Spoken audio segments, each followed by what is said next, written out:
One of my all-time favorite games is Battlestar Galactica. It's a game about survival, cooperation, but also betrayal. Hi, I'm André Nordstrand, and today, in addition to the review, I'll give away a game. Keep watching for details on how to enter the contest. In Battlestar Galactica, the only survivors of the human species are on the run from Cylons. Now that sounds bad enough. The problem is, the Cylons both look and feel human. But I'm not here to talk about my favorite game, because that's not for sale anymore. The company behind it doesn't have the license anymore. And to be fair, the original property isn't exactly active license today.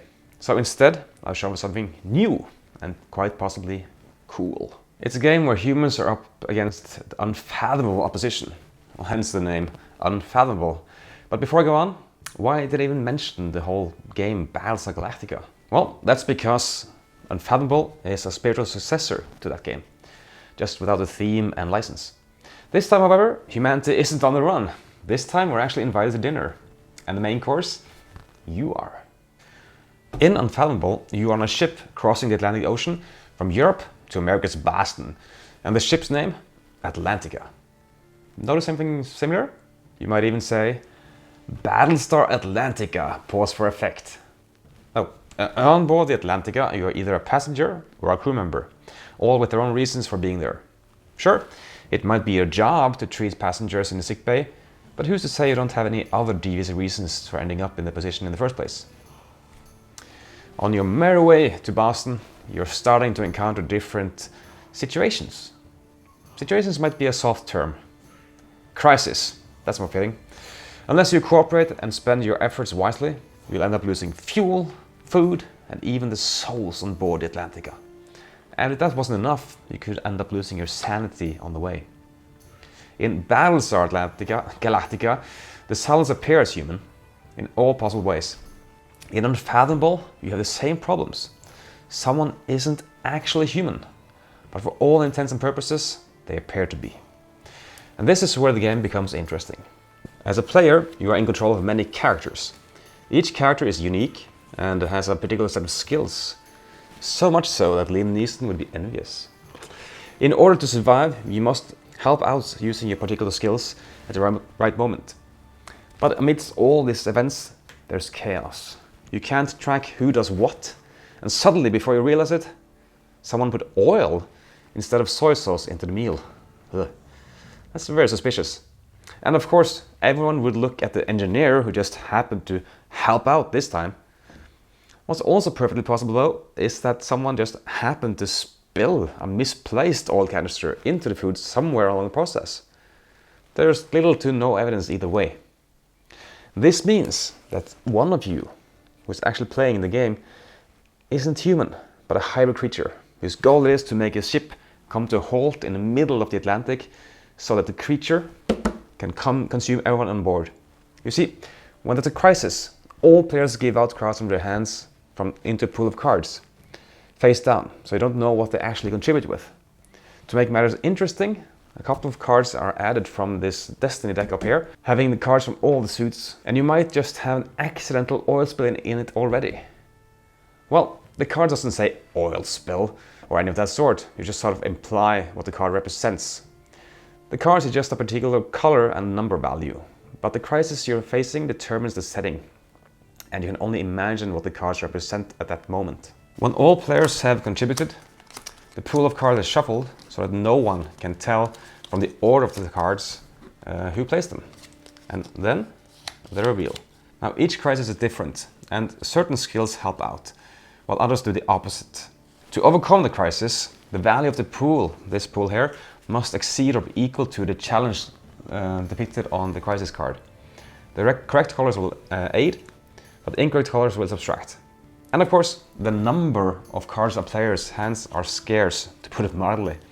You only get a new set of cards at the beginning of your own turn, which might feel ages between with many players around the table. So you don't want to waste cards. Ideally, you want to pass the crisis just by the skin of your teeth and save up on those precious cards for future crises. Oh, and there's a crisis after each and every turn, meaning you'll be spending cards many times before it's your turn again. Now this has the impact that you may want to hold on to cards that could help with this crisis, But you, well, you just don't want to. Not because you're being sinister, but you're holding on to those cards for something potentially more dangerous down the road. Now, some of the cards actually have special abilities that can help outside the crisis, and it could be helpful to save those special cards for later. This paves the road for the actual traders, seeding distrust between the players. Adding negative cards here and there, they think they won't be caught. But before we go further, let's check out this little contest of ours. Hooray! The contest is simple enough. Just come up with a better name than Unfathomable. Personally, I kind of like it, but if you have a better suggestion, send it to me on the email just on the screen here. And the subject is very important to get that right, because I will filter it in the email. Put on your name, and we'll announce it in the next video, who is the winner. And remember, put on your name and address so I can actually send you the game. Okay, on to the video. It's a new crisis. Hold the line. A swarm of deep ones is attempting to climb aboard the ship. It will take a concerted effort to keep them from getting aboard. So there you are, the hybrid, sitting there just waiting for your chance. The person before you is the active player, meaning you have to add cards to the pool first. But you decide it's time to strike. Now the crisis card calls for purple cards, which you have, but you're devious. You add instead 2 yellow cards or orange cards, which is negative to the crisis. Then the next player adds theirs. What? You're not adding cards. Okay, how about the next player? None? The active player also decides not to add theirs, since there's no chance to win anyway. So your cards are shuffled with the 2 cards from the Destiny deck, and that's it. You're busted. Cards are shuffled, and a card flips over. It's your yellow card. Second card flips, second yellow card. This is it. You can just reveal. Then a blue card. Then another blue card. What a relief. Of course, those 2 yellow cards could come from the Destiny deck, so there's no other explanation. Take a breather. You weren't revealed. And then, of course, someone points out that you couldn't possibly play the 2 positive cards because you don't have any blue cards on your skill. Now, these are the kind of situations that really shine in Battlestar Galactica, and to some extent, Unfathomable. The uncertainty, the lies, the treachery, but also mistakes. You might think you know something, and in reality you don't. You act on instinct and gut feeling. So okay, how do we avoid this crisis? Well, that's the thing. We don't. Also, the crisis card itself almost is the only way to progress the game. So, how do we actually win this? Well, on the board here you see 2 tracks. One of them is a magical ritual, and when it triggers, every monster outside the deck here is killed. But that also goes with the passengers.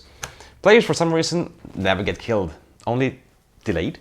The other is a travel track, which in Battlestar Galactica represented the readiness for ramping up the jump drive and coordinating with the fleet, which took time. In Unfathomable, it's I don't know exactly. When you reach the end of the track, whoever's in captain, hopefully a real human, gets to decide the next waypoint. And the next waypoint tells you how far you come. To win the game, you need to travel a total value of 12 or more, and then reach the port after that. This mechanism made sense in Battlestar Galactica, but here it's kind of detached. I mean, the ship moves, right? Or does it come to a halt every now and then until this moves up here and then suddenly starts traveling again? Anyway, if the captain isn't trustworthy, it might be worth to throw them in a brig and get a new captain. You see, when it's time to travel, the captain draws 2 cards from the travel deck and secretly chooses between them. Did he pick the better one? Because very often, one is objectively better than the other. If you manage to travel all the way to Boston, have at least a skeleton crew left, barely holding on to their sanity, and haven't died from starvation, then congratulations. The humans have won! Yay! The game will last a few hours, but it's also what makes the stakes higher. You're invested in the game. You want to see the group succeed. You come this far, let's see it to the end. But at the same time, this is also where Unfathomable is a bit lesser of the 2 games I mentioned. The characters in Battlestar Galactica are vastly different. They have their responsibilities and strengths, but also weaknesses. You might argue that the characters in Battlestar Galactica are a bit too locked, The pilot had to go out and fight. The politician had to politicianate. But also, if the pilot turned out to be a traitor, you were in big trouble. But never impossible odds, only improbable. In Unfathomable, the characters are different, sure, but they can all do the same things. They can all fight the baddies, which is a pilot-only skill from before. They can all maneuver the ship. They can all repair the engines. None of them feel special. So I find it harder to immerse myself into my character in Unfathomable. Only their ability kind of matters. I also find the theme a bit harder to swallow than my all-time favorite science fiction series, but I might be biased. Now, despite the lack of immersion, Battlestar Galactica is a fading license. Cthulhu is always easy to get into without any prior knowledge. But okay, theme aside, what about the components? Surely there have been some improvements over the last decade. Yeah, it sure has, but not always golden. Now, the miniatures are big and chunky, and they are lovely. Now, I instantly painted my copy using Citadel contrast paint, and it was done in the evening actually. So the contrast paint, or maybe the Army Painter's speed paints, I don't know, they're perfect for the many details that these figures have, and they're excellent quality. Now, the characters, they come with standees, and you know what? I'm fine with standees. They have great art on them, and they make it easy to see who's who on the board. For Battlestar Galactica, I have these beautiful acrylic frames for the standees. I'll add a link to the description to where I got those, and there might even be some for this game, I don't know. Now, fans of fight games have decided to go with a whole new cast of characters from their Arkham files, meaning I can't use any of my miniatures from my other Arkham games like Mansion Madness. It's a bit of a shame, but honestly, I'm not complaining. The standees are great. So, the miniatures and standees are golden. But what isn't then? Well, the colors of the cards actually. The blue is too similar to purple, and the orange too similar to red.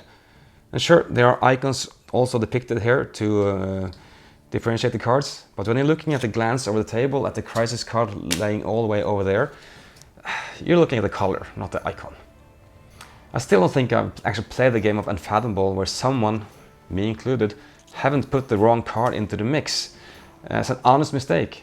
And it doesn't help the fact that the rules prohibit saying what cards you help with to explain mistakes. And I get that rule. It's made precisely for this instance when traders can use this accident to game the game. It's not in the spirit of the game, so that's why the rule exists. Had the cards actually been distinguishable in the first place, this problem would likely go away. The game supports 3 to 6 players, and compared to its bigger brother, it actually works better at the lower play counts. This might be as a result of having the characters be similar or not, but it's hard to pinpoint exactly why it's different. Honestly, I really like this new version. It's hard to get over that the Battlestar Galactica is still my favorite. Well, why? For me, it's a theme. It's rich, it has 4 TV series seasons backing it up, combined with a very diverse cast of characters with all the boons and banes. It's an awesome setting. And also Battlestar Galactica has great expansions. But if I were to compare the base Battlestar Galactica versus the base Unfathomable, which doesn't have expansions yet, I would actually choose this one. It has clearly been shown love, and it's streamlined, and it offers the best of both worlds. Besides, the expansions of Battlestar Galactica are either way too hard to get or insanely expensive. So go for the available game, Unfathomable. Anyway, that's all I got for you today. Thanks for watching, and I hope you will click that subscribe and the like button and bell to help me out and to be notified when the next video is out, and also to find out who actually won the contest. So say we all, Cthulhu! That's exactly what the monsters say. My vocal cords are perfect for representing the Cthulhu mythos.